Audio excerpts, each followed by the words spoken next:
Outlet Liquor is your place to buy a case. Stock up and save when you shop the lowest prices available every day at Outlet Liquor. You never have to wait for a sale. The more you buy, the more you save. Only at Outlet Liquor. What's your outlet?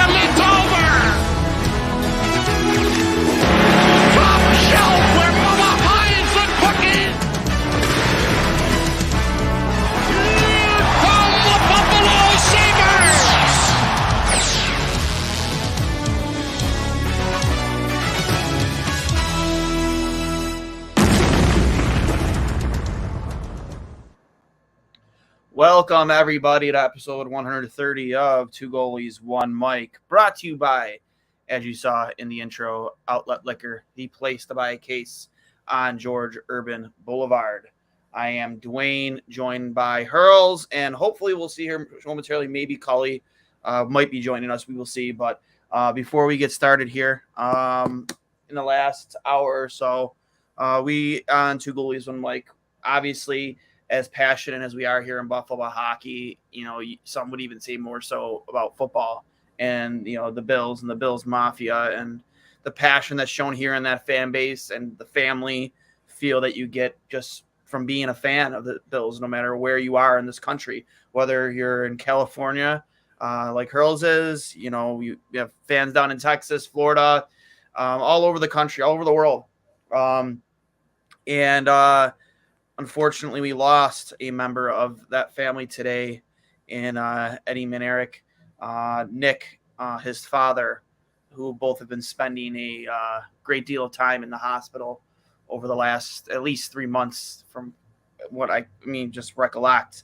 He had a heart defect, as most may know who followed Nick on Twitter and social media.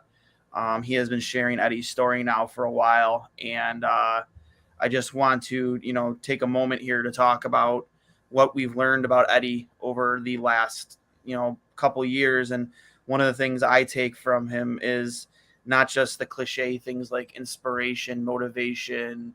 It just epitomizes the word energy to me, because no matter how bad things got for him, no matter how bad things seemed, outlook, that kid always had a smile, and it was always in some way, shape, or form full of energy. And I look at this and what happened today, and I look at how life can be so unfair.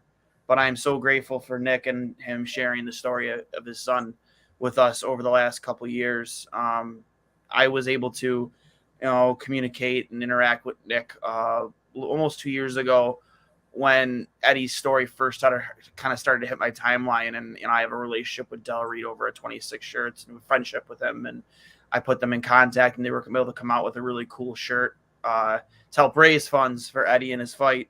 And I'm glad I was able to have that interaction with Nick, because he's such a cool dude.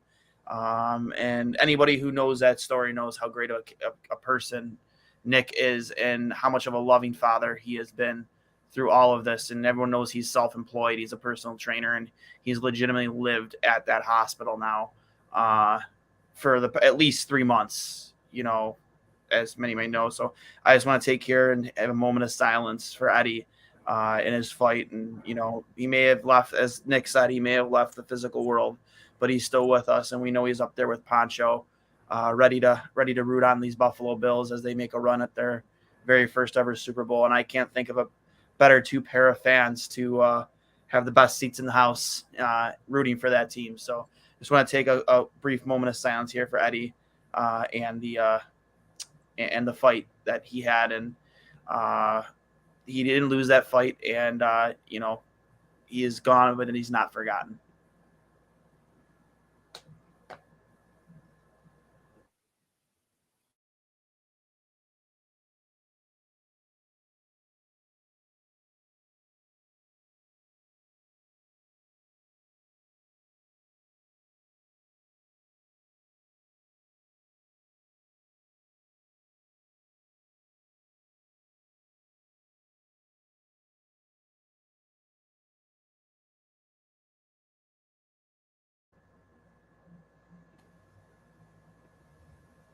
I know, Hurls, I know we talked about it briefly before we came live on air.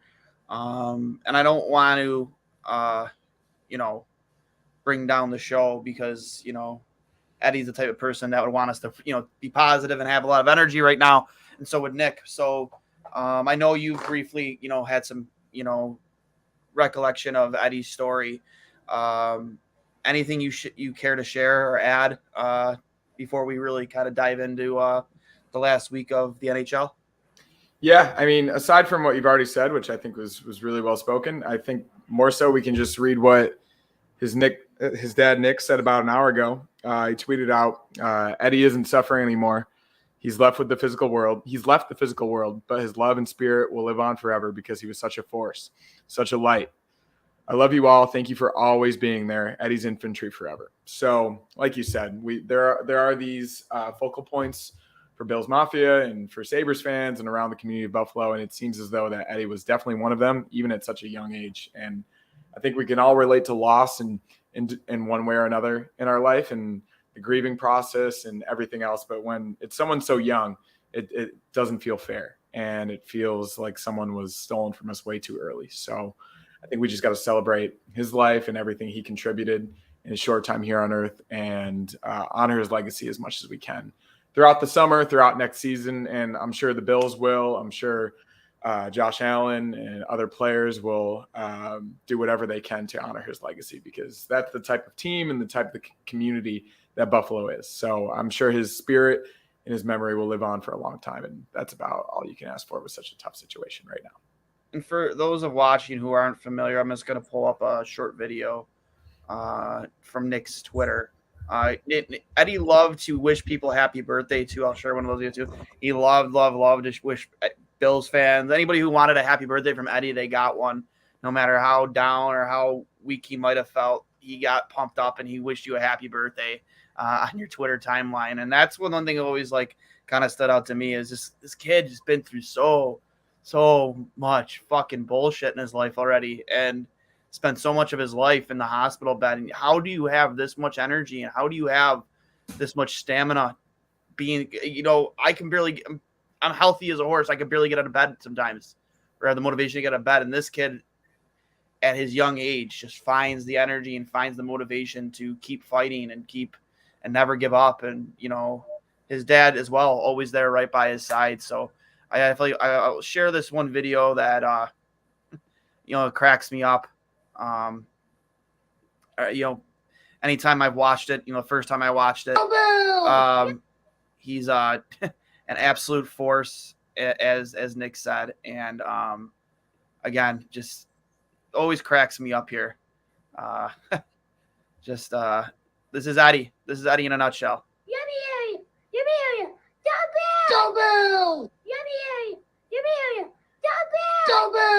That kid never took a day off and being the best son he could be to his dad and being the best Bills fan he could be to all of us and to his dad and to all of Bills Mafia. And, like I said, he never took a day off, always willing to wish somebody a happy birthday.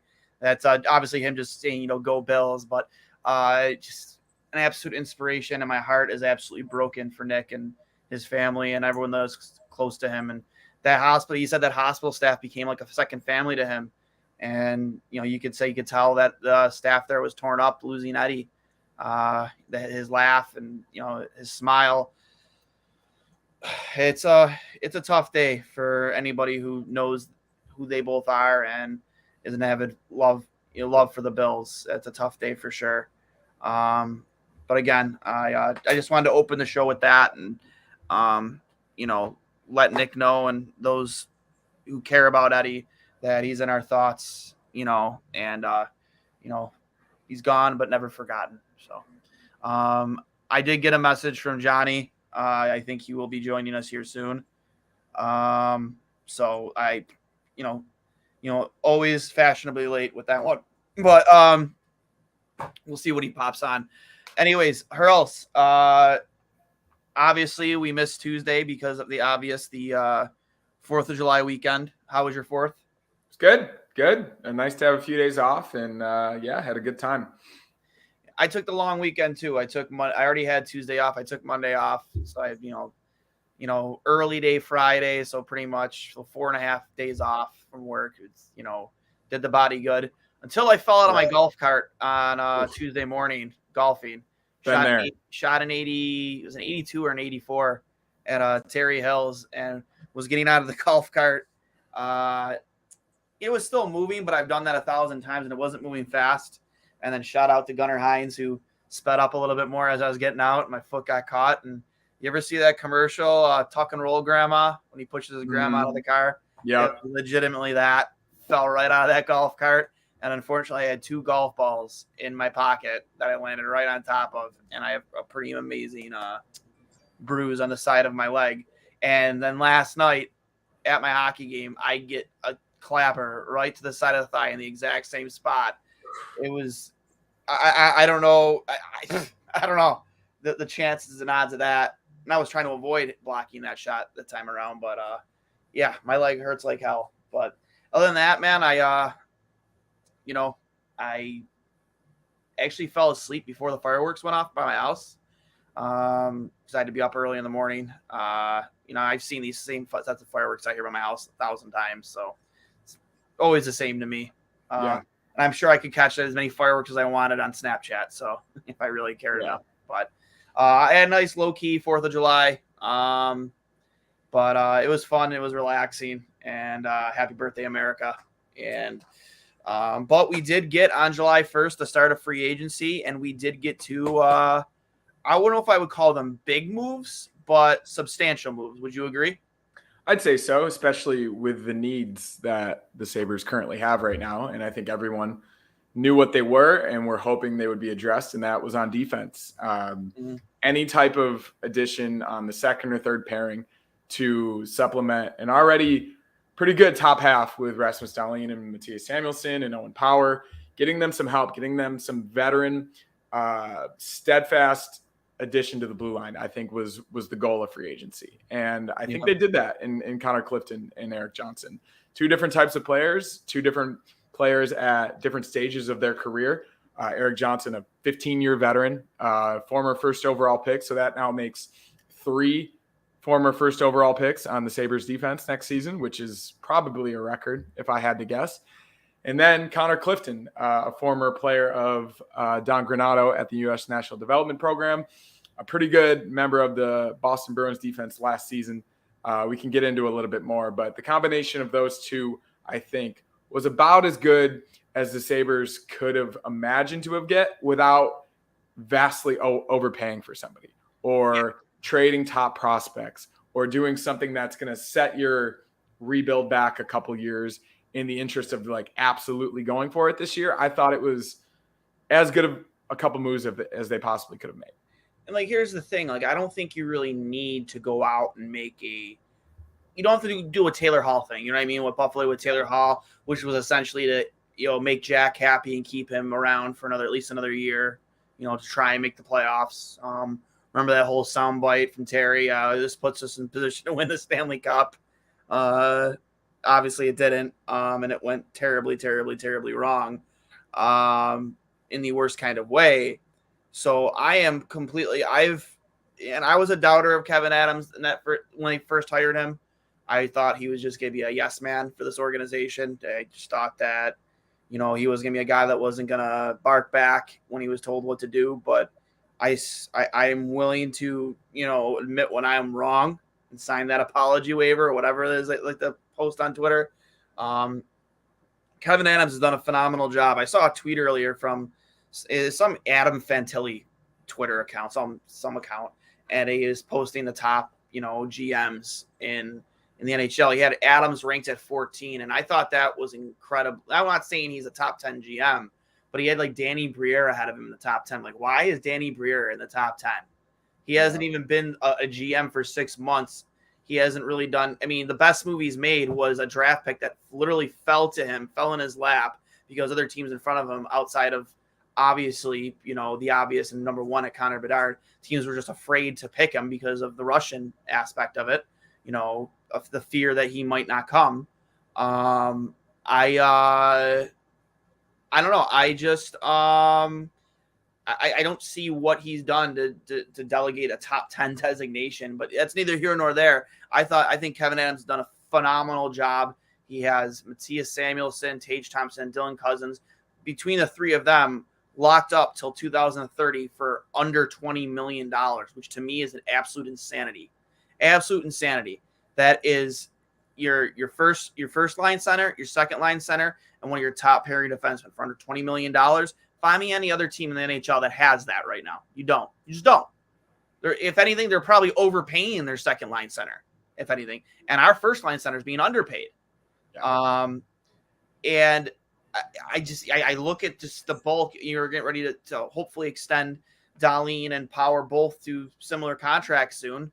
And I imagine those will both be under $20 million. And that meaning that you have 5 key pieces to the future of your team locked up for probably around $35 million, which to me is nuts. And so I think he's done a phenomenal job. And I trust in his judgment right now. I'm glad that the communication has always been, we're going to develop, stick to the plan, and that's what he's done. He has not, diverged away from that plan. He's stuck to it. And the time to make big signings and big trades, that will come. But find me a player outside of maybe like Radko Gudas, maybe Tyler Bertuzzi in free agency that you were just, I need that guy. Like, also they have to want to come here. And while it was reported recently that Buffalo's come off a lot of teams no trade lists, it doesn't change the fact that some players still might be hesitant. I even said it in a group text that they look at the Jack Eichel situation and what happened here, they'd be hesitant because they felt that maybe Jack was treated unfairly, even though we know in Buffalo that isn't exactly the entire story. So, it takes two to tango, and you have to have both players that want to be here. And, as much as I would have loved to have Radko Gudas, a mean, burly, physical, pissy of a defenseman, I'm not going to pay that guy $6 million a year to come here because, that's what it might take to get him to come to Buffalo. No, I am completely fine with Connor Clifton. And, I spoke to a guy, a fellow Bruins fan that I know, Chris Mancuso. I asked him, like, hey, I know Connor Clifton, but obviously you follow the team. Can you give me some insight? Like, what's this guy all about? I know he's physical, but he goes, I love that Clifton signed in Buffalo. I come over for a decent amount of games. You guys are going to love this kid. He hits everything that moves. Let me see here. He will even fight from time to time. Buffalo got a good players. I always liked Clifton. Good defender and loves to throw a big hit. So I love that signing. I think he's going to be your second pairing defenseman. I don't think there was a ton of opportunity for him in Boston. The top 4, they were very deep at the position, and he wasn't getting into the top 4 unless it was for an injury. It just wasn't, especially after they traded for Dmitry Orlov. Like, he wasn't getting into that top 4. He was a good defender, over 200 block. I want to say it's 100 block shots, over 200 hits. He had a 20-point season, which is probably what you would expect out of a second pairing defenseman. And he was doing it as a third pairing defense with no power play time on a great Bruins team. Don't get me wrong, but he wasn't playing at all on the power play. So I'd expect that he's going to see a much bigger role here in Buffalo. And I love the signing.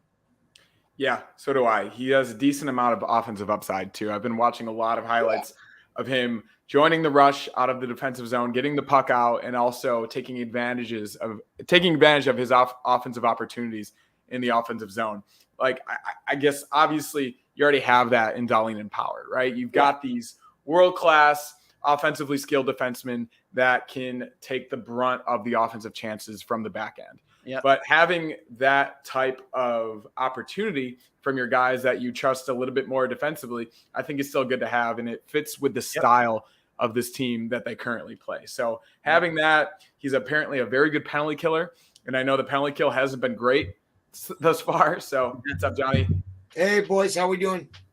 Pretty good, buddy. We're just diving into free agency here. Johnny Cullen, fashionably late. Fashionably finally trimmed up, and Yeah, the there you boys go. are looking trimmed up too. Yeah, a little bit. To buy a case and get a haircut, check out Outlet Liquor. I don't think they're giving haircuts at Outlet Liquor. No, Maybe that's where I get mine, out in the back parking lot. So yeah.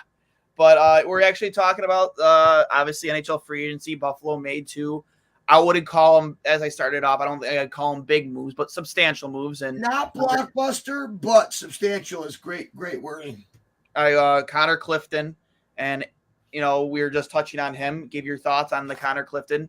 I like it. I like him as a depth guy that gives us what we need, right? Mm-hmm. What did we argue about last year? A lot of Labushkin stuff. And who's that guy that ended up playing half the season with us that has no business being in the NHL? Jacob Bryson. Yeah, Bryson and company. Like, I hate to say it, but you can have a high-end defenseman and Darlene and Power and even Samuels. You want to throw those guys in the mix. But, like, if you don't have a 5'6", you can't play. And I liked Lawrence Pilot for a while, but he's not a 5'6". You know who is a 5'6"? Who's a 5'6"? Eric Johnson and whoever we pushed down for Clifton. So let me ask you to flip it back on you guys. Is Connor Clifton a top 4? I think so. We're talking about it. I think with more opportunity, he easily could be. And Yeah. I think he has the skills, he has the physicality, he has the offensive upside. He's a great penalty killer. And when you put him with a guy like Power, who's only going to get better, I think there's absolutely a possibility. He's already played under Don Granato. So as he continues to build within the system, I think he absolutely could be.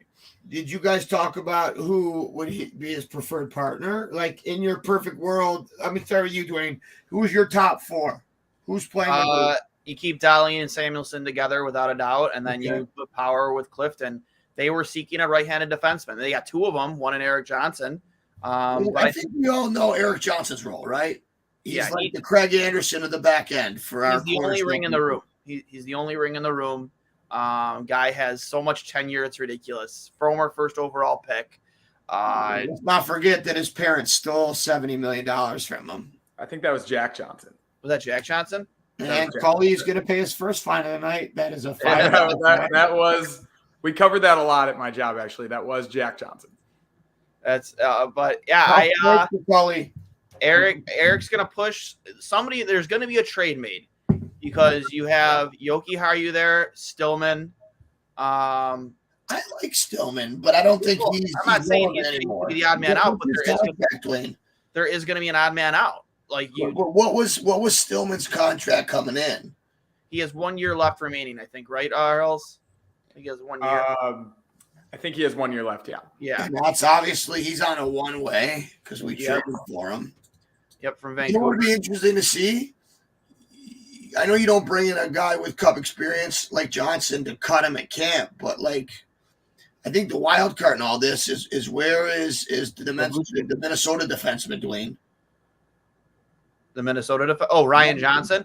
I think that both those signings, you don't feel pressured to bring Johnson into the fold. I agree. I just heard something interesting. You know, the Select 17 camp, the oldest one at Northtown Center, where they choose the Holinka Gretzky team, the one that I made. I got to go and do some play-by-play with them. I'm not going to name any names. Actually, I did talk to one Northeastern coach that we know very well, and he said to say hello. And I told him to say, tell Ritzy, Cully, and Dwayne said hello, and thank you for everything with Devin. But you know who I'm talking about. Yeah. And I'm not going to reveal any of their names, but all high D1 coaches that have played or coached against Minnesota, and they said Johnson's more NHL ready than we realize. He stayed all 4 years, guys. Yeah. Well, here's the thing, too, and they have an insane amount of internal competition now. And I think that's the best thing. That's a great thing for this franchise at the moment. Like, what haven't we had in 12 years, Dwayne? Yeah, internal competition. You have so much depth up front in your forward ranks. You've drafted 5 before the Benson. Drafting Benson at 13. You drafted 5 times in the past 2 years. Savoy, Oslin, Kulik, Power, Rosen. You have so much depth down the middle, up front. There have been times in the past where you've been angry as a Sabres fan because teams that are rebuilding that have something to trade, a valuable asset to trade, they want futures and assets. We never had enough to really deal with. Now we do, because we do have that issue of there just isn't going to be enough room. Well, especially when you start thinking about guys like Savoy and other guys that are going to need a roster spot. Sorry, my background just collapsed. No, it's fine. I agree with you, Dwayne. I think it's really scary because, not scary. The best problem we've had in a long time. Yes, 100%. And you don't forget, you have Jack Quinn. I mean, he's going to start the year on the injured list. He's not going to start the season. Timeline on that, though, Dwayne? I haven't heard one. Huh? Timeline on that injury? Yeah, he could be back by December with a proper healing process. So that's the first 2 months of the season. Well, you know what that does do? That opens up a spot. Listen, I know Jack Quinn earned that spot, but not starting the season, I've seen this before. Somebody jumps in that maybe it's a Savoy, maybe it's somebody else, right? And then all of a sudden Jack Quinn comes back, and it's like, what do you think Danny thinks at that point? Don't mess with it. It's working. Let's get Jack back in and demote somebody that we just signed to veteran contracts. Yeah, right. Listen, part of me would love to see Buffalo go make a deal for a player to replace Jack Quinn for the first couple months of the season. But who's to say that guy isn't in the organization? Because they all know there's a spot available potentially. That spot just opened up for at least 2 months into the year. Now, they all know that. What was Quinn playing, Dwayne? Was he a center? No, he was on the wing. He was on the wing. He was on the wing of Cousins and Paterka. Now, how do you feel about Yuri Kulik? I think his ears are perked up a little bit, for sure. I think you never want to see your team injured, but no, he's got to be licking his chops, right? Yeah, and with Olofsson, that's another thing too. You still haven't traded Olofsson. Is that going to happen? Is it that's the trade you were referring to earlier, right? Well, that's the thing, but you would think his value would have been at as high as starting and going into free agency or at the draft. You kind of seen some of the deals that were being made. You think maybe it's better to hold on now and wait till his value is bumped back up. Let him start the season. Maybe he goes on a run. Maybe he is that guy that temporarily replaces Quinn in the line. I know that sounds weird because he's been there, but you get my thinking? Yeah. Like maybe we hold on to him till December knowing we got to get his value up. Nobody ever said you couldn't make a midseason trade before. Thomas Vanek was traded at 10 o'clock at night on a random day of the week that nobody saw coming to the Islanders, and it was a blockbuster trade. Nobody saw that trade coming. Nobody knew that trade was coming. And I mean, granted, I think he was going into. He dipped off. It was his last year's contract. I can't remember if it was. He had UFA status at the end of that contract. Well, but nobody knew that deal was coming when it did. It was nowhere near the deadline. I didn't even find out till 2 days after. Huh? I didn't find out till 2 days after. I wasn't in Buffalo when it happened. Yeah, so I'm like, hey, what happened to fucking Vanek? Yeah, and that was a deal for two. Essentially, it ended up being 2 firsts and Matt Molson. Matt was very serviceable here for a while, and great guy too. Great guy, Matt Molson. Yeah. Really, really good human being. Yep, he just got old. He got older, and became lost his foot speed. You know what I think about Matt Molson, Dwayne? What? He was the guy that broke into the NHL in the early 2000s before the lockout changed, and as the game moved more towards speed and less towards protecting the puck and bigger frames, I think that led to his early demise. Mm-hmm. But as a GM, isn't it your responsibility to look at a player's projected future and not hand out those stupid contracts? Yeah, I know. Sorry, go ahead. When you got rid of the clutching and grabbing, sure, the bigger players in the league, it dramatically affected their ability to be, if you lack speed of the foot, you just weren't going to be effective at that point in the NHL. Andrew Peters, I'm not saying that he was going to be a great hockey player, but he had a great junior career, he was a second-round pick. And then the lockout happened, and now his role changed. He went from being, I've talked with him about this a couple times, and we're planning something, me and him together. A couple clicks for Petey, friend of the show, good dude. Yeah, great dude. But his role changed dramatically. He lacked speed, and that wasn't, he wasn't built for the game, I guess. And he did what he needed to do to survive in the NHL, which was be the tough guy, be the enforcer, be the fighter. And you look at the OHL, whatever the NHL is going to do, the OHL, they make them try it out first. Like we did 3-on-3 overtime first, right? Yep. And then they talk about it.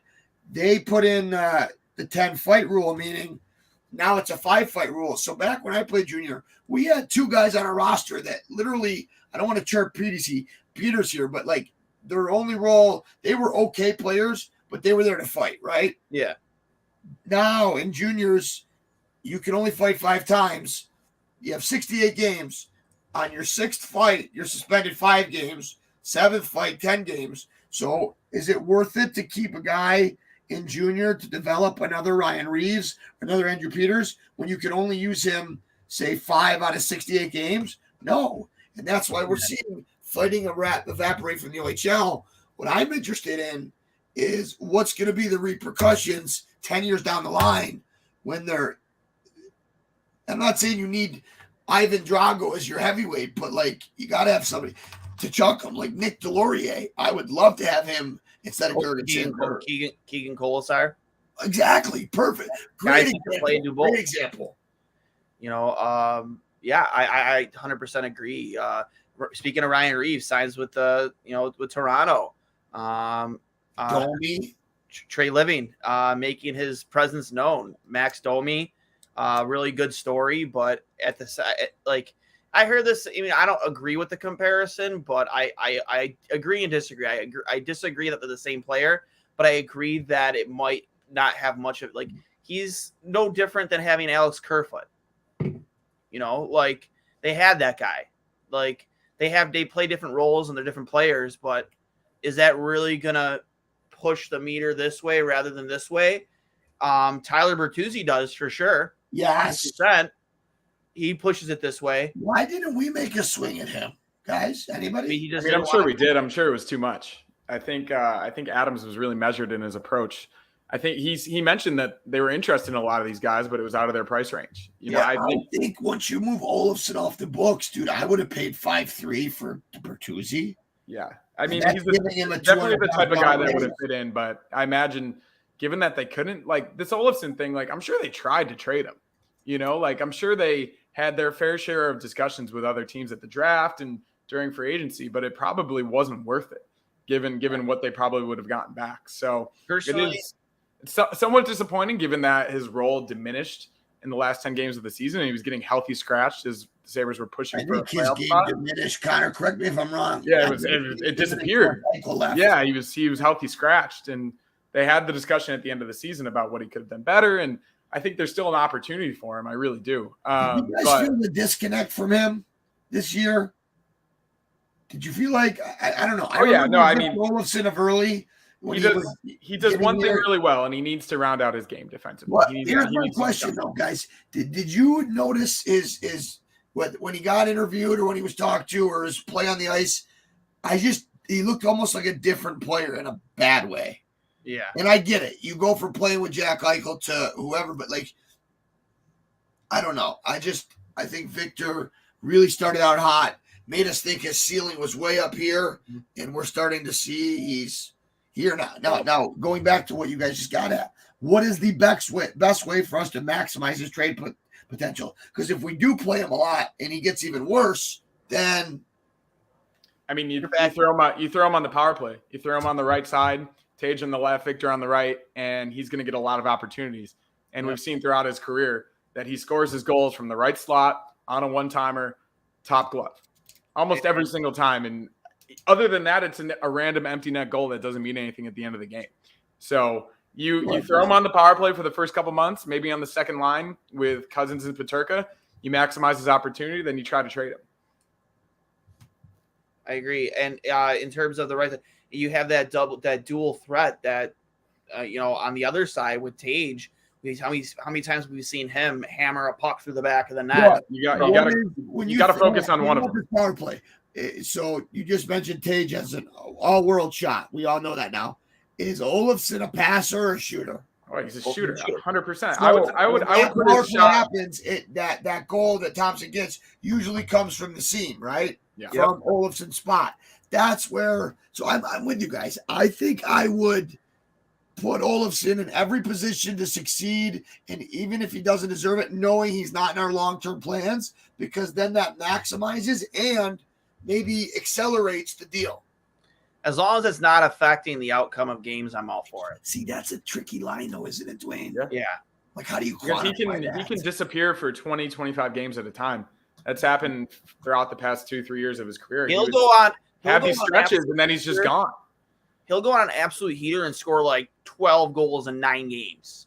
And then he won't do shit for the next 15. Because I agree with you completely, Dwayne, and you two Earls. Here's my fear. So we're trying to get his value up. We start him in place of the roster spot of Jack Quinn. Not saying he's replacing him, just saying that's, instead of being on the outside looking in, he at least has a spot. And let's just say he does not have a great start, and then he gets pushed out of the lineup by even younger guys further down the totem. You know what I mean? Then that backfires because, well, hey, you guys are out Quinn. You got Kulik replaced. You know what I mean? So what's he worth? So that's why I get Dwayne that. That's a great point. Because at what point are you losing value versus hurting the team? Exactly. And I guess it's a situational thing. If you're up by a couple goals, you get a power play, you throw them out there on the first unit. You know what I mean? But if you're in a situation, the chemistry of the unit? Huh? Does that affect the chemistry of the unit? I know that's a trivial question, but I'm just playing devil's advocate. It's not like he hasn't been on the first unit before. You're right. In a 5-1 game, sure. But you don't think other teams would realize, hey, let's subtract 2 points because those 2 power play goals in garbage time were garbage goal. You know what I mean? Yep. I don't know. I don't want to. I don't keep it going on that. I didn't mean to drag it out that long. Sorry, boys. Yeah. I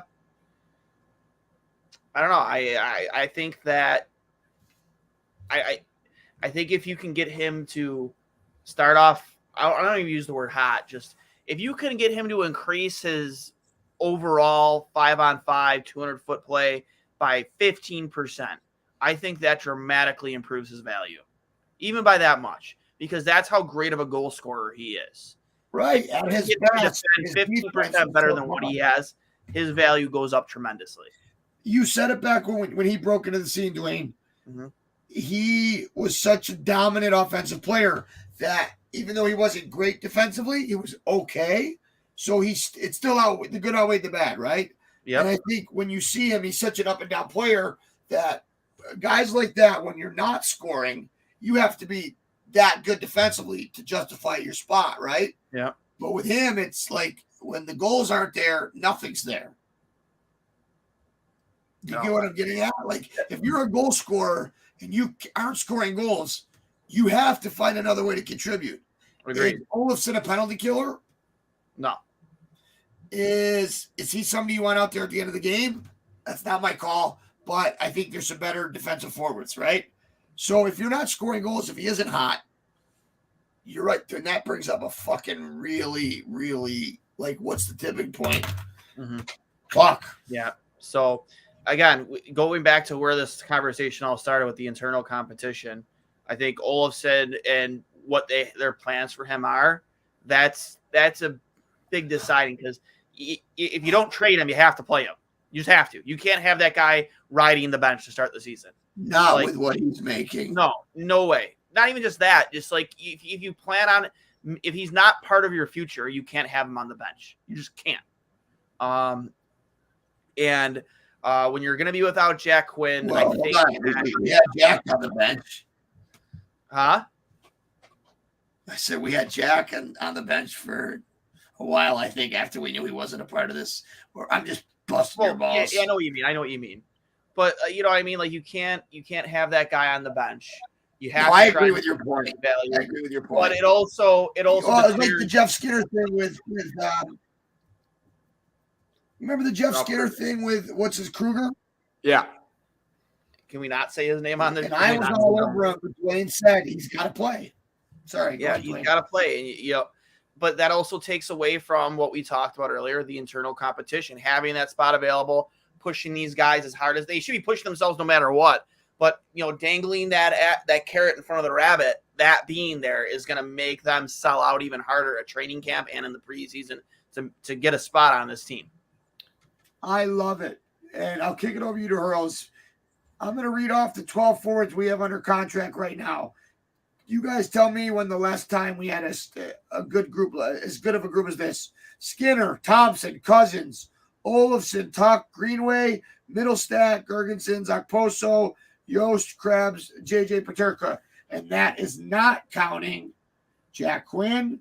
That is not counting Yuri Kulik, Noah Oslin, Matthew Savoy, Isaac Rosen. So there's 5 forwards right there that I think could kill it. And I mean, you haven't even mentioned the best one, in my opinion, and that's Zach Benson. So I'm not going to lie. I haven't seen a ton of Benson being a Western League guy. I talked to Musty about him because they got to meet, and he said he's a big boy that can move well, and I think that's something we lack. What do you like about the pick? So I've seen a lot of rankings in the past 2 weeks. I saw him going as high as 6 or 7. Yeah, so he was. I printed out a sheet when we did our mock draft last week. Averaged 25 different mock drafts, and it averaged their average draft position of where they thought they would go. And he was number 6, the 6th rated prospect, and he went 13th. So he fell for some reason. And these videos that have come out over the past few days of him at development camp, one person who is an NHL talent evaluator said something along the lines of, NHL scouts should be absolutely embarrassed that Zach Benson fell to 13th. I'm not sure what they were looking at, but they missed something. There's a lot of left wingers taken before him and Quentin Musty. It's got to be a size. What were you guys thinking? It's got to be a size because he's only 5'10". In my opinion, he's 5'10", 170, so he's a little bit on the smaller side, but he doesn't play like it. Yeah, he's 5'10", 170. Yeah, I thought he was 6'4". No. That's Wahlberg. That's yeah, our second round pick. Benson, smaller guy, but he doesn't play like that. He's a little bit bigger. He plays like a brick shithouse in the dub. I saw him blowing guys up. The biggest thing that I've seen from him, his relentless back pressure from the puck. He never gives up on a play, and not even a cliche way. He is constantly hunting down the puck from behind. You saw that in his highlight tapes leading up to the draft. You saw it afterwards, after the Sabres drafted him, and you specifically saw it at development camp this week. If a guy thinks he has the puck coming out of the zone, a defenseman or forward, he's going to get there. He has relentless pressure. He lifts sticks, gets the puck back, and brings it back into the zone. He's always looking for the open man. His playmaking ability. A lot like Paterka. Yeah, he's just as fast. He's a good skater. But I think this guy, analytic guy named Micah, said that he is the best playmaker that he's tracked in an NHL draft since 2015, since Connor McDavid. And if that doesn't tell you all you need to know about his playmaking skills and his ability to find the open man and create chances for his teammates, I don't know what you're looking at or what you think is what you need on your team. Here I got one for you, Hurls. Because we've seen this time and time again, and I'll go back to Grigorenko. A lot of things were said about him the same way, and he fizzled out. Granted, different players, a lot of different situations. What is your timeline with Benson? Because him being that way, he might be able to transition into a bottom 6 role easier than a guy like Musty or Will Smith, who are top 6 players eventually, right? I don't think it's out of the question if he performs in the same exact way at training camp with better players and better line mates. That I don't think it's out of the question that he could make the team this year. From everything I've read about him, I think he gets 9 games at the very best. I think there's no possible he makes the team. We'll see. I honestly, from things I've read, I really do not think it's out of the question. This kid, I think his upside's huge, but I think so in order for that to happen, Hurls, he'd have to stay here the whole year. Yeah. We couldn't send him to Rochester. Yeah, he has to be on the team. We couldn't send him back to we could send him back to Portland, wherever he's from, the Dub, but we'd be burning up a year of his ELC. You know what I mean? That's why I think let's give him the 9 games if he deserves it. Now, if you're right, and he is that good, well, now we have somebody else that's trade piece, right? Like, yeah.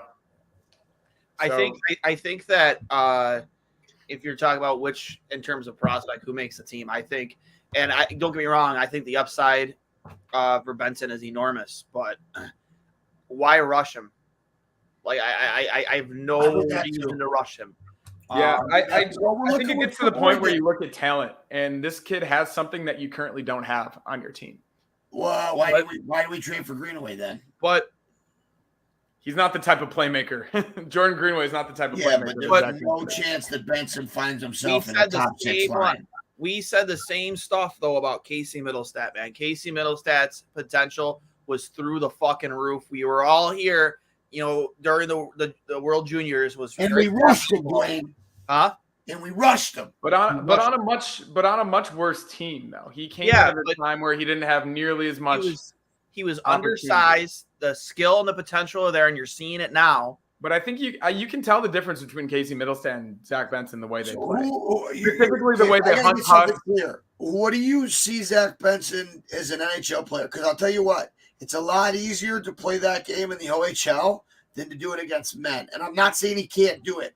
I just think I'm with Dwayne. I think it's going to take some time. Now, I'll give you the respect to that. You could be right.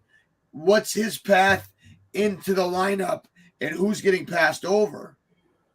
I mean, that's the thing. Like, we're all not necessarily too excited about that fourth line. So I think as we've discussed with the amount of prospects you have, like, that creates competition. And if somebody is able to step up and, like we said, have something that the team currently doesn't have on their roster, like, it's not out of the question. Like, you have the best players that are going to give you the best chance to win. So give me an NHL comparable. If Benson turns out to be the best he could be, who is he in your mind? I mean, I've seen Braden Point, and I think that's a high. I'm not going to say no.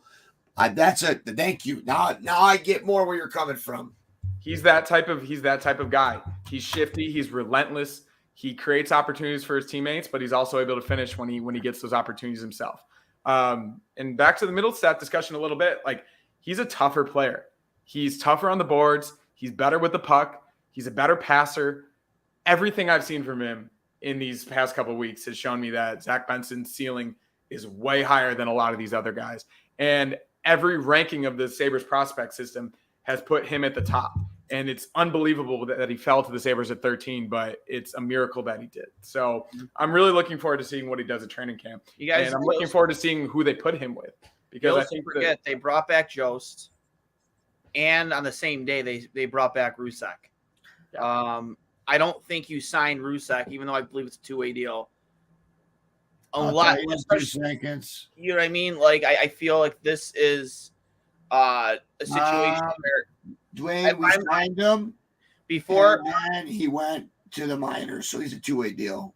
Yes, April 15th, he got sent. But if you're asking me right now whose roster spot that is to lose out of our prospects, I think it's Rusek. Really, you guys aren't with me on I don't think they're not in a position where they have to rush a guy like Kulik, like we did with Middlestat. Like, we're not in that position. We're not in that position. We don't have to. This guy is a man. Do you remember him at last development camp? Oh, absolutely. I have no argument that Yuri Kulik can't play in the NHL next year, and he will play in the NHL next year. I just think he's going to take the role that Rusek had for us last year as the first forward call-up. No. And I'm okay with that because that creates the internal competition that you talked about, Dwayne. Agreed. That internal competition is something we've lacked for so long because we've missed on so many draft picks. Hurls, where do you see Kulik? Like, is he in your plans? Does he make the team? Where do you see him fitting? I mean, I think it really depends on the Olofsson discussion, right? Because a lot of people have said that he's a similar type of player to Olofsson, but he's a better version. He's a younger, faster, stronger, better version, similar type of shot. So I think you see what happens at training camp and you see if he fits that type of role. If he can fit onto your second power play or he's a better option to fill in for Jack Quinn right now, then you go for it. And then you do whatever you can to trade Victor Olofsson. But I think he is filling that type of role at this point. And I think that ceiling is much higher as well. I think we know what we're going to get from Victor Olofsson. Mm-hmm. And we don't necessarily know what we're going to get from guys like Yuri Kulik or potentially Zach Benson or Matt Savoy at this point. So I think they'll be able to evaluate it, but it's not a bad problem to have. They're going to go with the better players. I think we can all trust their talent evaluators at this point, but I think training camp's going to be really interesting to see who they eventually go with. Comment. I think they will trend younger if they really have to. Comment here from Paramat Pictures, in front of the show, Matt, as we opened up the show about Eddie. If you haven't heard, Eddie Strong is number 6 trending in the world right now. Again, we had a moment of silence to start the show for him. So that's awesome to see that Bills Mafia is showing out for that kid today and his father. That's awesome to see. Another few more comments here. Kulik strikes me as the real deal. With you, bro. Thompson, Cousins, Krebs, and Jost is nice depth down the middle. Couldn't agree more. Could not agree more. Can I pull up something real quick? And I have to say, I'm sorry on this. Ruzik's really fallen under my radar. Guys, he went for 56 points in 70 games, which blows my mind in the NHL. That's very hard to do. And that was his real first taste of the AHL because he only played 19 games the year before after playing his whole life in the big rinks. And what gets me the best is that in the playoffs, Dwayne, he played 14 games. You want to guess how many points he had? How many? Give me a guess. 13. 12. Okay. So that's pretty damn good, dude. If you're going a point per game in the playoffs, you're up for the Conn Smythe. You know what I mean? Yeah. So my bad. I just give me a quick rundown. What type of player is he? Like, is he? Oh, never mind. He's shifty. Good around I remember him. 5'11", quick. Yep. All right. Well, I didn't mean to take that tangent on Dwayne. What else did you want to touch on? Nothing. Just again, we've talked in depth here about internal competition.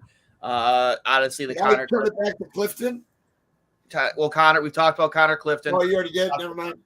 We've talked about Eric Johnson. Eric Johnson, obviously, going to really round out your bottom pairing there, whoever they decide to pair him with, whether it's Labushkin. Clay was the guy I was thinking of, too. That guy should be signed to a two-way deal. Yes, he's going to be in Rochester. But you have Labushkin, Henry Jokiharju, and Stillman.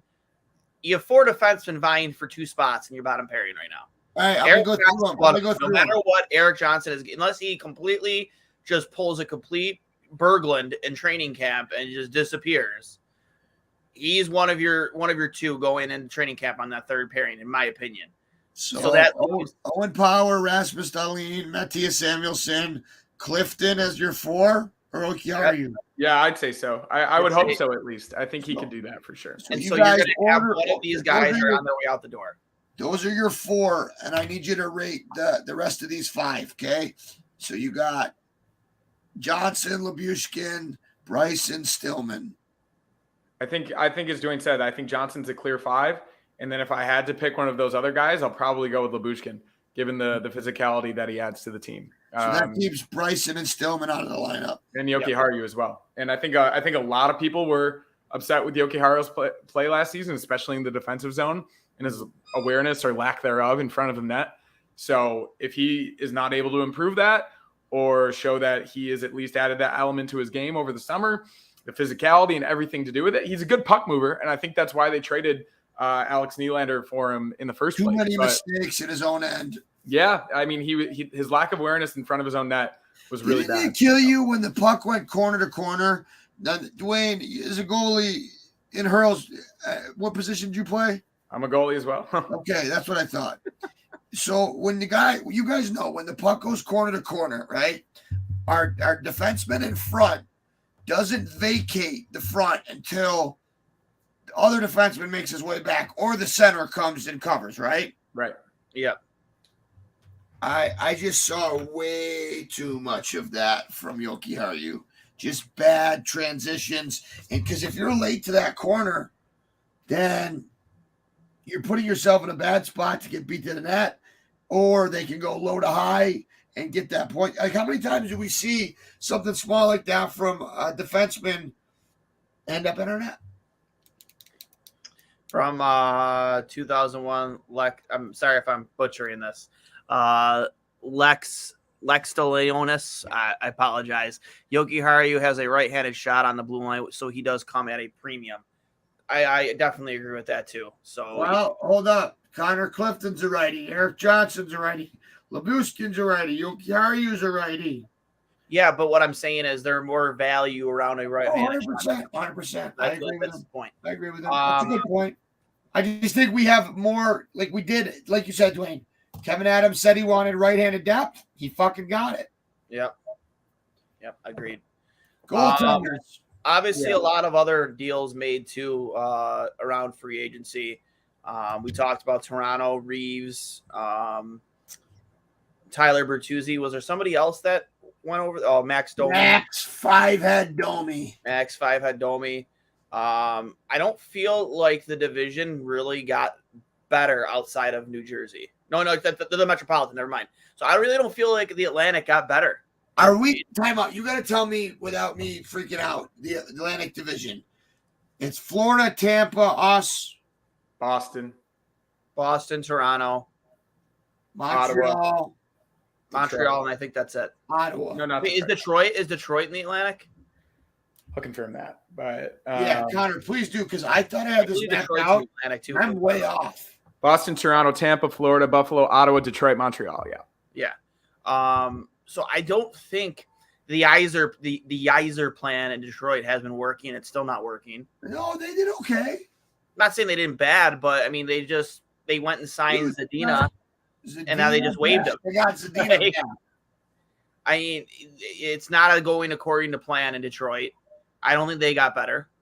No, Toronto. We talking about? I thought Detroit picked up one big name. They got Nolan Stevens. That ain't it.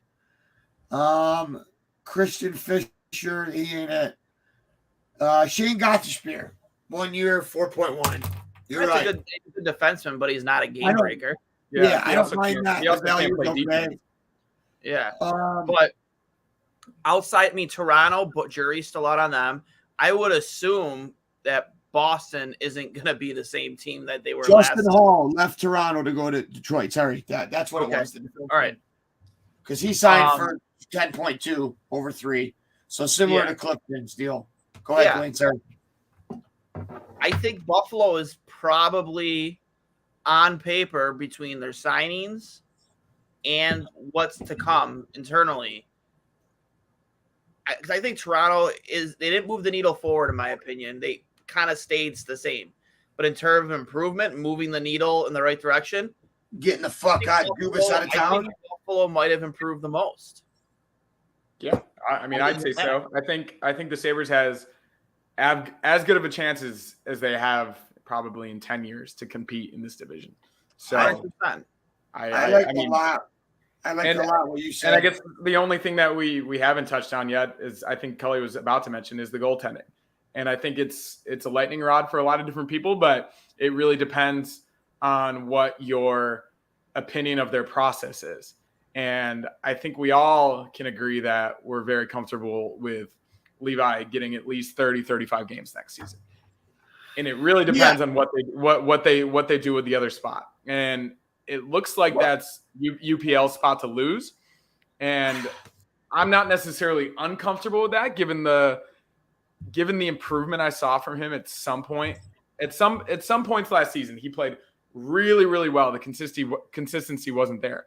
But they didn't go out and get a veteran like we thought they would. They didn't make a trade. So I guess that's the question mark right now. Correct. I'll be quick, Dwayne. Hurls, do you remember UPL in Sudbury when we drafted him, goalie of the year? Yeah. I mean, he was incredible in the OHL. Double hip surgery, labrum surgery, rehabbed, and you're right. He still shows flashes of the goalie he was. But the problem is consistency. And what leads to problems with consistency is a goalie that has 2 hips that have been butchered. I don't know. Like, do you guys feel me there? I've lost a little bit more massive faith. Issue. And I think that the longer that we keep UPL, unless he does develop into a very good 1B, which he could still develop into a good 1A. What message do you want to send to Devin Levi? If I was Kevin Adams, I would sit down with Devin Levi and I might, have an open discussion and say, hey, these are 3 to 4 guys that we could bring in.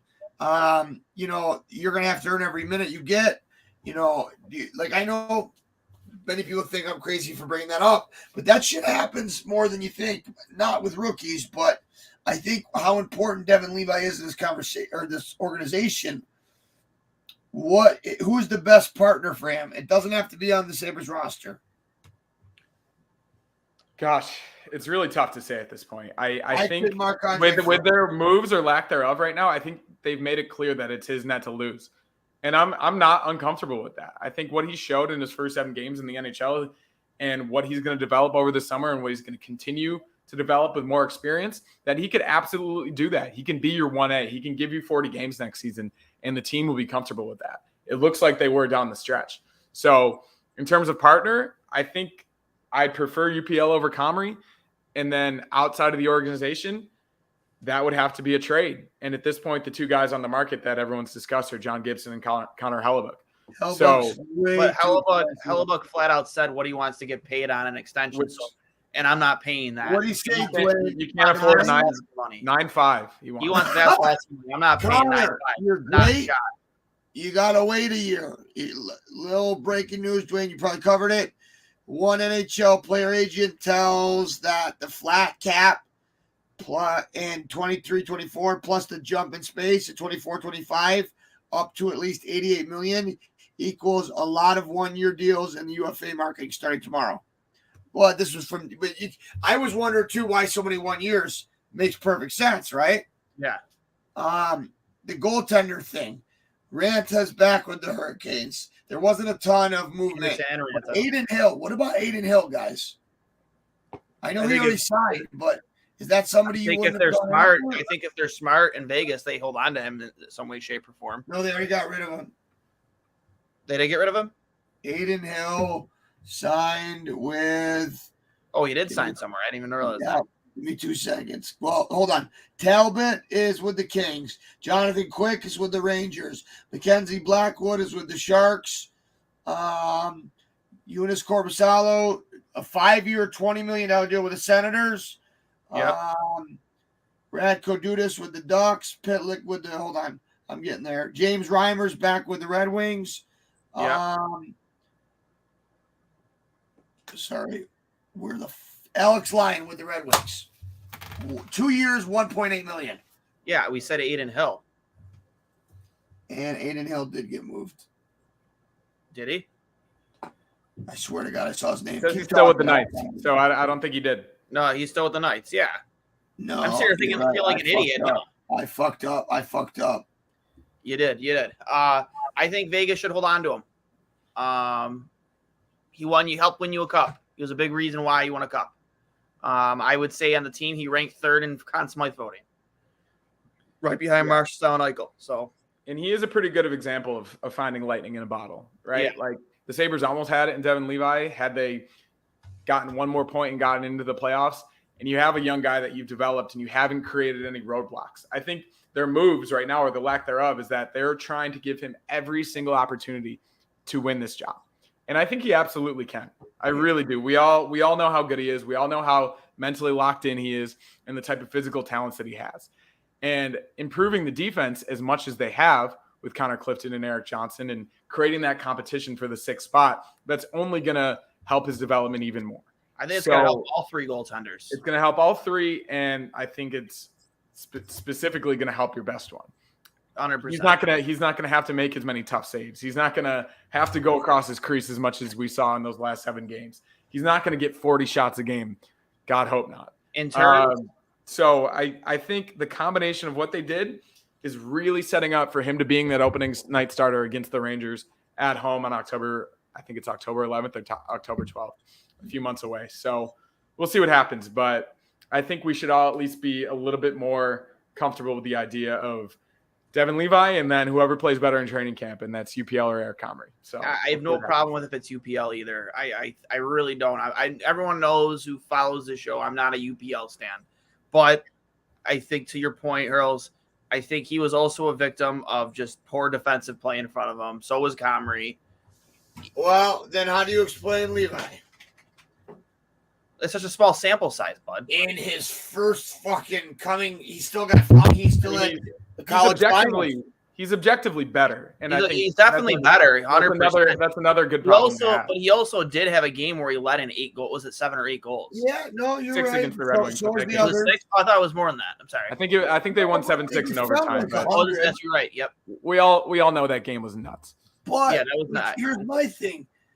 I'll take one stinker and from a kid that's 22. Yeah, and I wouldn't even consider that game to be a stinker. Like He still won it because of him. Very good saves. Like that's going to happen. That's going to happen this season. He's going to have his tough nights.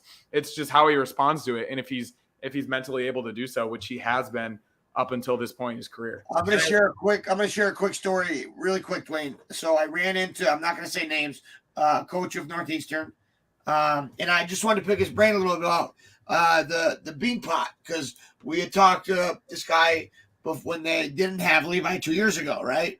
So I just said, what did it mean to the boys to have him there this year? And they had a tough road. Like they ended up winning in overtime. It's actually a friend of mine, my old coach in Rochester's son, local Western New York boy, Hunter McDonald, scored that empty net goal to make it 2-0. Remember in the semis? Yeah. So shout out to Hunter McDonald and Coach McDonald. But the coach said that just the boys knowing that they had Devin back there felt like all they needed to do was get one goal.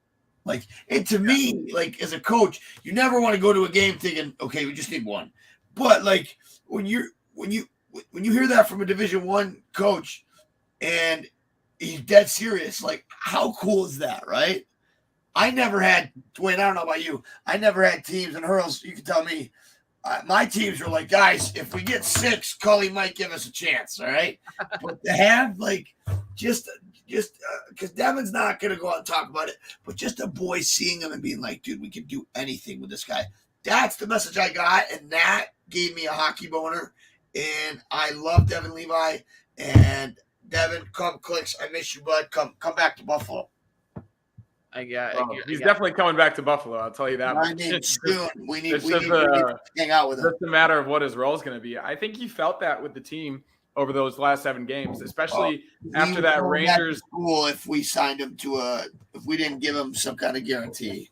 Yeah, after that Rangers shootout win, going into the Devils game the next night on the back-to-back, it was a discussion like, should you throw a young kid in the middle of a playoff race on a back-to-back night games? And given the amount of times he did that in college just this past season, I don't think it was even a question. Of course, they lost that Devils game and it wasn't his best, but the fact that he was even able to do that and still pretty much succeed at a high level shows you everything you need to know about his fortitude. So my only question is, can he replicate that instead of playing 30-some games, playing 82? Not saying he's going to play all 82, but in college you're playing on Fridays, Saturdays, maybe some Sundays, twice a week. That's it.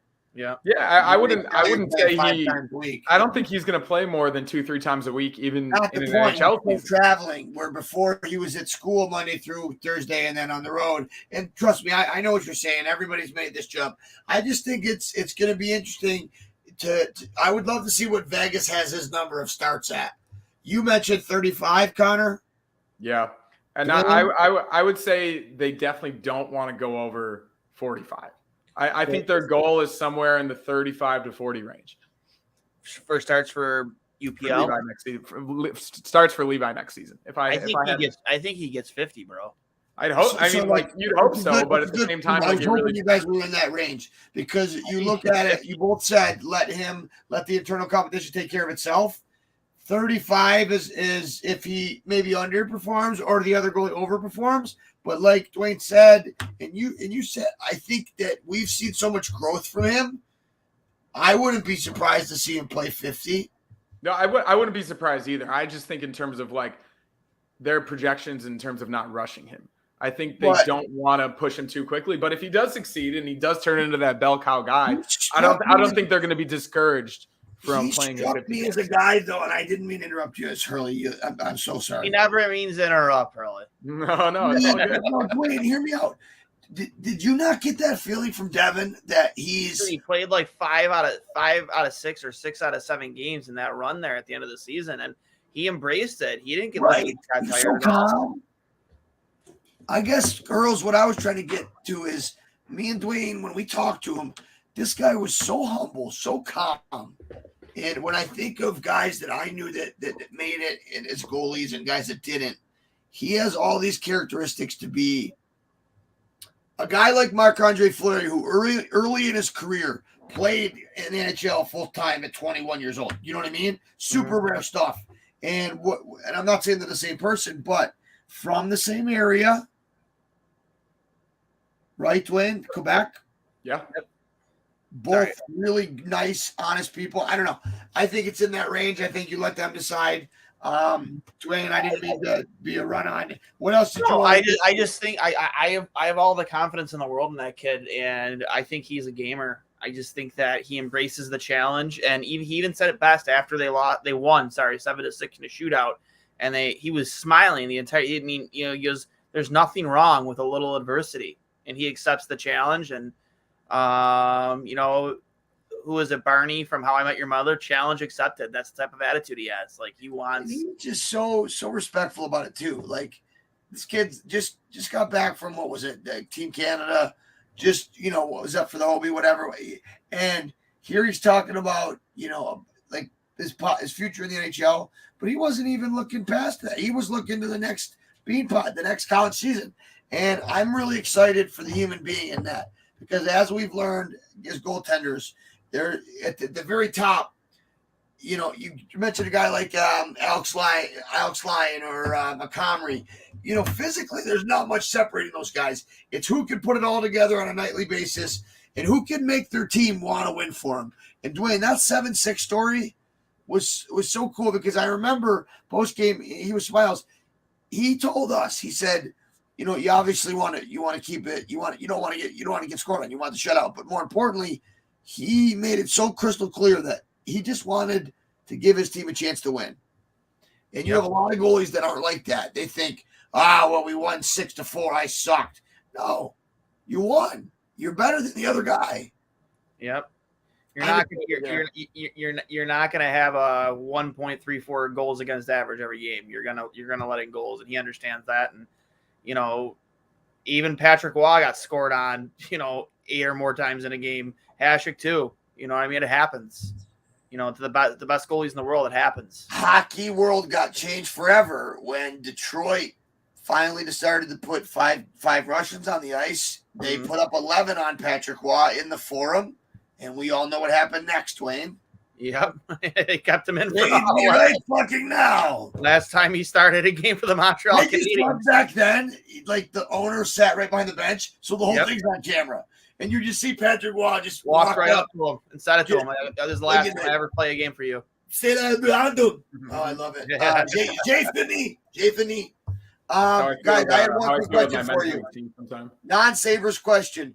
Not going to talk too much, but hey, couple clicks for Quentin Musty. He's going to be joining us.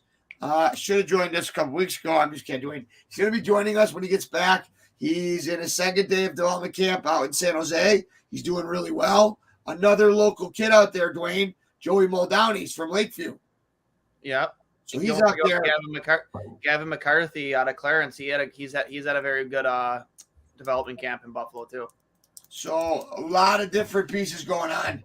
I'm not going to make this about myself. I got the chance to go to 2 of these development camps. It is one of the coolest moments ever.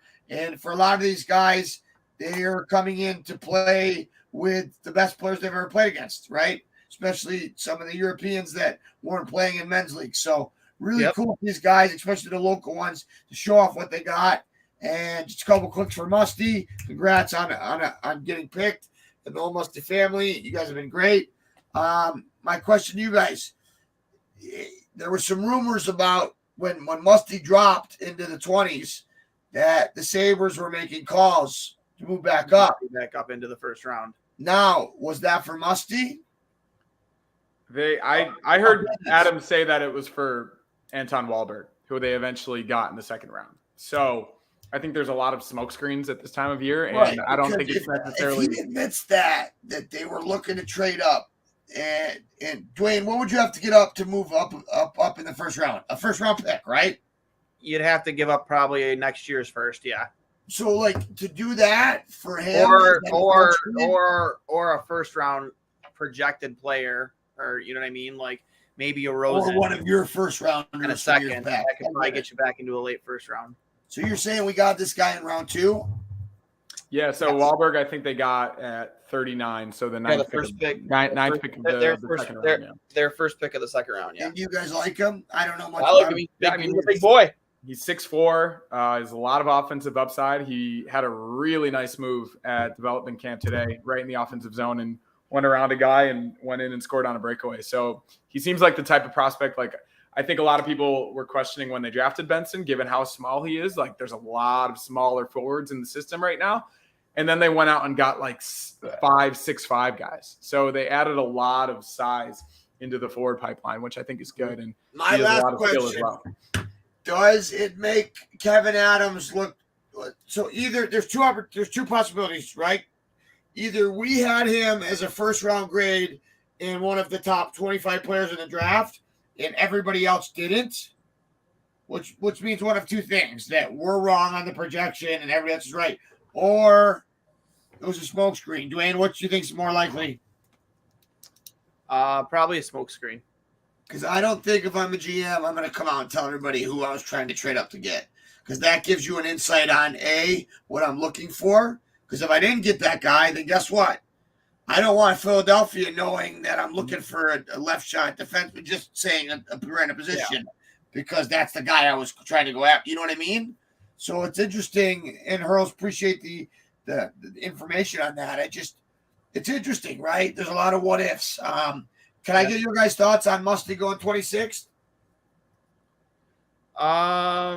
Wait, repeat that again. Quentin Musty is the first Buffalo, especially Hamburg, player to go in the first round. Since Patrick. And the first one for Buffalo since Pat Kane went first. I could be wrong on that. Maybe McCarthy went first, the older boy. No, Gavin McCarthy was either late second or early third. Case. Yeah. Case. Oh, Case McCarthy. Gavin's older brother. I think he went first. I could be wrong. My point is this: as a local guy, Pat Coletta was quoted the other day, having coached him and having known Pat Kane too. He said in the Athletic, Dwayne, you mentioned the article to me that he's the best to come out of this area since Kane. I think that's fair to say, but it's early. I know the kid personally, so I agree with it. How long till Quentin Musty's in the NHL? I say he's there in 2 years. I would say 2 years is a good projection. Yeah, maybe he gets a game or two in before that, but I think as a full-time NHLer, I give it 2 years. As well, because think about it. If you were a first round prospect, San Jose is one of the best spots to get to as far as climbing the ladder organizationally, right? Yeah, they don't have a lot of forward depth right now, so that's why probably as good of a spot as he could have gone to. Yeah, that's what I was trying to pretty much ask. Yeah, I think too. You got a smart GM there, and Mike Greer, who knows what he has, and he's not going to rush him into a situation he might not be ready for. So I have a really cool story about Mike Greer that I just found out, that how cool he made it for Quentin about his time in Buffalo. You know what I mean? Like the connection there. It was just really cool. Proud of them, proud of what's going on there. Yeah. So I'll shut up now, Dwayne, and I'll listen. Yeah, we know that's not going to happen. But no, any surprises from you guys out of free agency? Signings that you scratched your head at, kind of like, that's funny. Yes. Why? You go first, Charles. No, you go ahead. Well, one that jumps off the page to me, okay, and I haven't really been able to figure it out, is what happened with Kailer Yamamoto. So I liked his game, undersized guy from Edmonton. He got traded, and then he got released, and then he got signed. So was that in the works the whole time? I'll give you the details on it in a second as I find it. After being bought out by the Red Wings, Kailer Yamamoto inked a 1-year deal, $1.5 million with the Kraken. So if you're Edmonton, I know that you traded him to Detroit, but Detroit bought him out, and now he's back in your division. Like, you guys make sense of that? I liked his game. Did you guys not? Look at what JT Compher did for Colorado. Undersized guy that's a center. Yamamoto's a good two-way player. I think he deserves a little bit more respect than what he's gotten. Okay, so, but again, I think that he probably could have got more money, but taking $1.5 million now allows him to bet on himself when the cap goes up $8 million. Yeah. I mean, there's a lot of betting on themselves going right now. I mean, Zadina waived the rest of his contract essentially with Detroit to get in. He's completely off their books now, and he's essentially betting on himself now wherever he signs next, wherever that might be. And good point. He essentially gave up almost $5 million. Let me ask you guys this before I kick it back. Former Sabre and former Jack Eichel fanboy, Evan Rodriguez. What about him? Is that me? I don't know what you're talking about. Oh, my God. I don't know why this is playing. Get out of here. Sorry. I want to ask you guys about Evan Rodriguez. Okay. Did you guys think that he would be still in the league at this point, making what he's making? And I'll give you his exact number here. Evan Rodriguez, 4 years, $12 million with the Panthers. Did you think Evan Rodriguez would still be in the league? And did you think when he left Buffalo? No. I mean, I always liked Evan Rodriguez. I thought he was a good compliment to the bottom six guy. Great person, too. I never thought he'd still be in the league at this point. Thank you. Yeah, I mean, he's gone to a couple of really good situations, right? Like he was with the Penguins. He was with the Avalanche. He's walking into another one now. Yeah, exactly. Like a lot of high offensive upside there. I mean, when he was with the Sabres, like he basically was signed because of Jack Eichel, and then he was with a team that didn't necessarily fit his skill set. So no, I'm surprised a little bit, but I think he's a quality middle six guy, and he's a hard worker, and he can give you a lot of good minutes in a middle six role. So yeah, it's good for him. My last one was going to be your thoughts on John Klingberg going to the Leafs. Is he their answer that they've been looking for? And also the same thing, Dumoulin finding his way from Pittsburgh to Seattle to do that. I like Dumoulin in Seattle. I think Dumoulin in Seattle is a really good fit. I think Klingberg's washed. Yeah, he's terrible. He still has a little bit of upside offensively, but I think he's starting to get a little long in the tooth, and I just don't. I don't. Long in the tooth? Huh?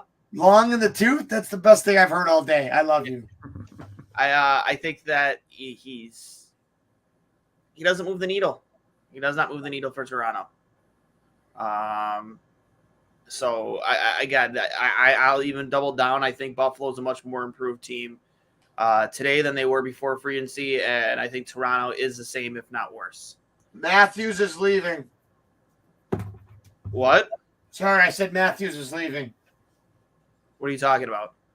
Austin Matthews is leaving. For who?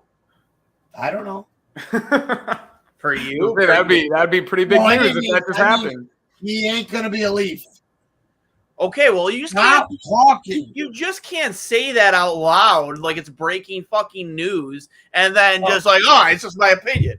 I have a friend named Ball Pisanet, and he told me, no, I don't know. I don't think that, you brought in a new GM, Dubas. I think Austin has struck me as the type of person that doesn't love being like. I'm sure he loves the attention, but he strikes me as a much more guy that doesn't want to be playing in Toronto. And you guys get that vibe? I do. I have. I think he would have been signed by now to an extension if he truly, truly wanted to be there. And I know Trey Living is doing everything he can to get that done. I think it's out of his hands. I think Austin's earned his right to say, hey, Brad, you got to prove to me that you're not going to waste the prime of my career like fucking dialed Kubas. Yeah, so last time I talked shit about Kyle Dubas on air, I got fined because it was an OHL broadcast. Like, anyways, Hurls, the original question, any signings out there that surprised you or made you kind of scratch your head, like why'd they do that? Or I was just looking into it. I think Orlov for 2 years, $15 million was definitely a lot. that was mine. I was trying to think about like term and overpaying for guys. Like a lot of people said that the Sabres overpaid for Clifton. 3 years, $3.3 million. I don't think that's not an overpay, especially when you project what type of role he's going to have in your top four, hopefully. But 2 years, $15 million for Dmitry Orlov. He's going to a good team in the Hurricanes. I think it's a lot of money for a guy that's probably in the back half of his career. So I did think that was a lot, but that's also a guy I mentioned the Sabres potentially going after, but not for that money. I think that's what would you have been comfortable paying? I mean, that's the thing. Like maybe $5 million, maybe like $5 million. Like you never know. Like he's not getting Owen Power type of money. Like he's not. Is there a how sometimes there's a player option? You see it a lot more in basketball for that last year. Mm-hmm. So the cap will be up by then at least 8 to 10. You know what I mean? Yeah. Is that why they gave him the extra money up front, hoping to get him cheaper on the back end? It was 2 years, $15 million. So I guess if the cap goes up after this season, like you're still on it for another year. So I'm not really sure. It's projected by 24-25 to be 88. Okay. So for the next 2 seasons, maybe that's the reason. But yeah, I mean, aside from that, like, yeah, it's a lot of money for a guy he's a good player, but he's not going to move the needle that much. And other than that, like as we've talked about, like a lot of 1 year deals, and it's because of the cap. It's because of guys trying to maximize their long-term future. But there weren't too many impact signings. I think Twitter was down last Saturday when free agency was happening. Yeah, it was horrible. It was horrible timing from Elon Musk. And I was watching a live stream on YouTube, but like I was surprised at how little was happening. Like usually this day is massive in the hockey world in terms of the amount of signings and the amount of news and lightning rods for a lot of different people. But I would say this was one of the more uneventful free agencies in recent memory. Yeah, I think the Sabres to do what they did and come out with Johnson and Clifton as a result of that is pretty good. Yeah. When did Max Pacioretty get what? Yeah, he went to Carolina. No. He's with the Capitals. Oh, I'm sorry, Capitals. Sorry, yeah. He used to be with Carolina. He went with the Caps. I thought that he was injured and like I honestly thought if they had him and Svechnikov, they might beat Florida. Yeah. I personally, in terms of deals that surprised me, I thought that Michael Bunting would have gotten maybe a little bit of a longer deal than 3 years. I think he's a young guy entering his prime. And for 3 years at $13.5 million total, I think that's a steal for Carolina. I think he's going to fit well in that system with Brindamore. I thought how do you let him go if you're Edmonton, buddy? You mean Toronto? Oh, sorry, yeah, Toronto. I was thinking of the guy that went from Toronto to Edmonton. They play similar style. Hyman. Sorry, go ahead. Yep. I don't know how you let that guy go. I thought he fit that team pretty well. And it's not a lot of money. If you ask me. Must have some kind of information that we don't. JT pretty much you delete him and you add who? Domi Bertuzzi. And I don't think Bertuzzi replaces him. He's an upgrade for Bunting, but damn, dude, I liked Bunting. I like Bunting a lot too. I liked the signing by Detroit of JT Compher, but I thought it was a little bit of an overpay. But hey, who drafted him, by the way, Dwayne? Buffalo Sabres. It was part of the Ryan O'Reilly deal. They both got cups. But you know what? But we got Tage Thompson out of that whole thing, so I'm fine with it. Fucking right. Sorokin got a 8-year, $66 million deal, which is bananas, but you know. So and Varlamov got one too, bro. Yeah, Varlamov. They secured both their 1A. You know, they're obviously franchise goaltender and they're reliable. Forever, Dwayne. 2 goalies both getting locked up on the same day with the same team. It's been a long time since that's happened. But going back to Hurl's point, I was genuinely surprised that Orlov got paid what he did, even though it's only a 2-year deal. Genuinely surprised that they overpaid that much for him. He must be even surprised. Do you guys agree that from when they won the cup till now, he's taken a significant step back? Orlov? Yes. I thought he was great for Boston when they acquired him. I thought he was one of the better players. But mismatches all over the ice with that back end they had. Yeah. I mean, he's not going to be the on same the guy cap, he it was was. him and Carlson. You know what I mean? He's not going to be the same guy he was in it, you know, when he was entering his prime back when they won that cup with Washington, you know, 3 or 4 years ago. Like, he's not going to be that same guy, but I think he's like a very good defenseman, but Carolina definitely overpaid a lot. Any final thoughts from you guys, or you know, we're about an hour in. Last one for me. Goaltenders. Korpisalo, Ottawa's needed a goalie forever. They bet on Matt Murray. He fucked up because Cully never lost to him. You're never. Man, you're the chirp, Dwayne. You have one ready. You're never gonna put the yearbook away, bud. I know, but I just think it's great. Matt Murray, you know, couldn't beat Cully and see ya. No, 5 years, $20 million with the Senators. You guys know they don't like to throw money around. There's some, you know, work with the ownership there. Well, they definitely don't. I think is a good goalie that has upside. Well, they definitely don't like throwing money around because they can't keep the Brinkats around. So. That's all I have. The last one, I thought that the Sabres might be in on Gudas. I thought his screen froze. I thought he was frozen as well. It's the Blake's there. No, yeah, I think that's a good signing for Ottawa. I think Korpisalo is a good goaltender.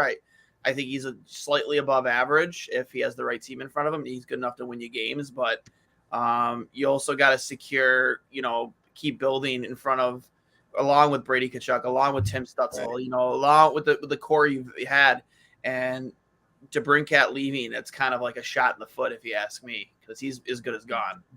So I'm sorry, my when I froze, I was asking about Radko Gudas because that's somebody that I targeted for the Sabres.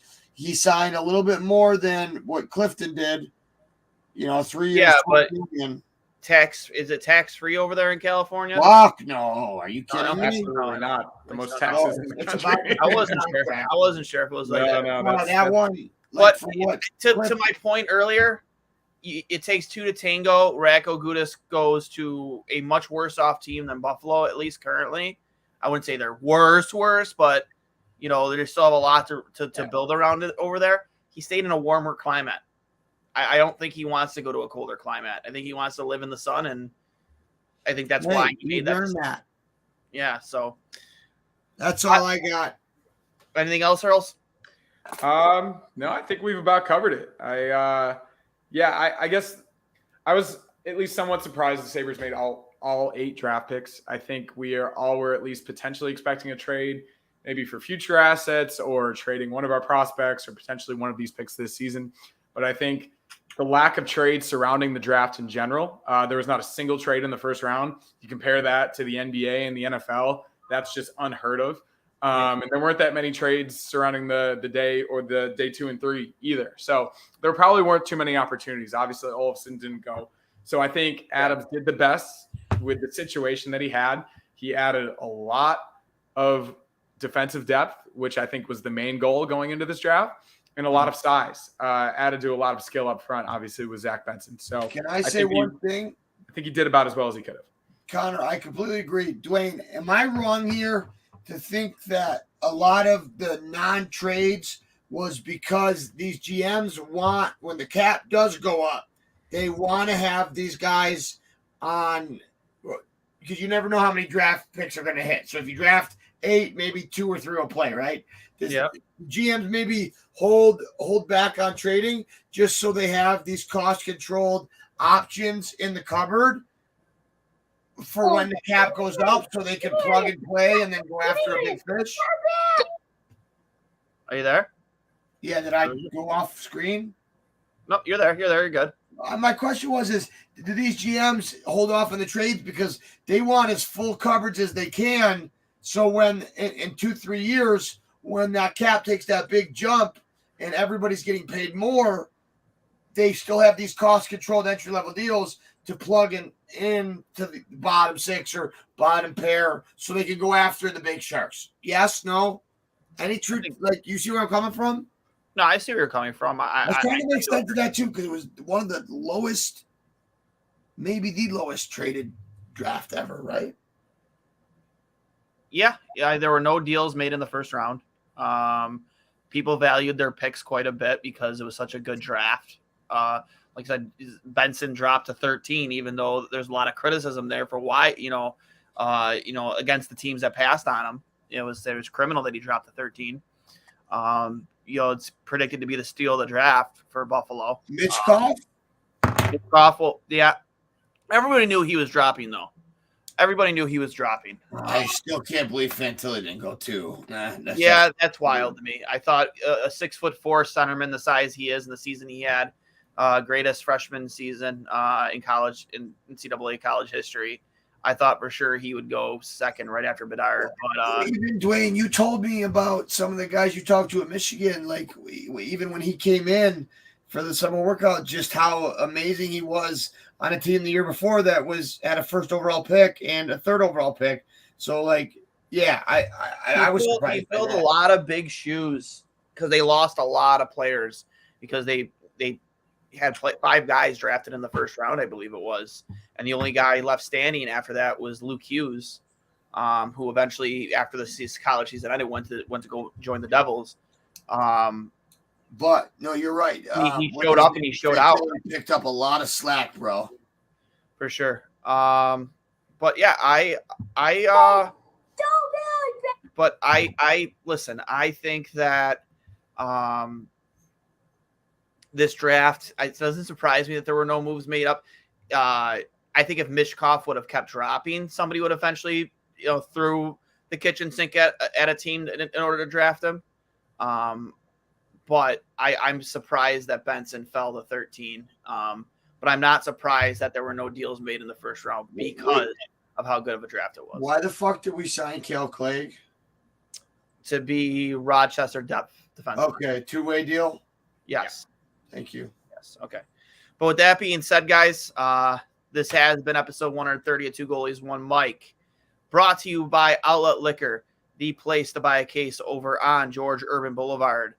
When you get over there, tell them that the boys over at Two Goalies, One Mic sent you. And I just want to end the show on one last message from our friend Eddie, who, again, as we know earlier today, Bill's Mafia favorite, inspiration, Eddie Merrick, who, left us today after his long battle with heart disease. One last message from him, in the best way he knows how to, from Eddie. Are you ready for Sunday? Don't build, baby! Are you ready for Sunday? Don't build, baby! Absolute heart of a lion, and super proud that he was a Buffalo Bill, part of this family, and forever grateful for Nick for sharing his story with us. Go Eddie, go Sabres, go Bills, and we will talk to you guys next week. See you later. Hey.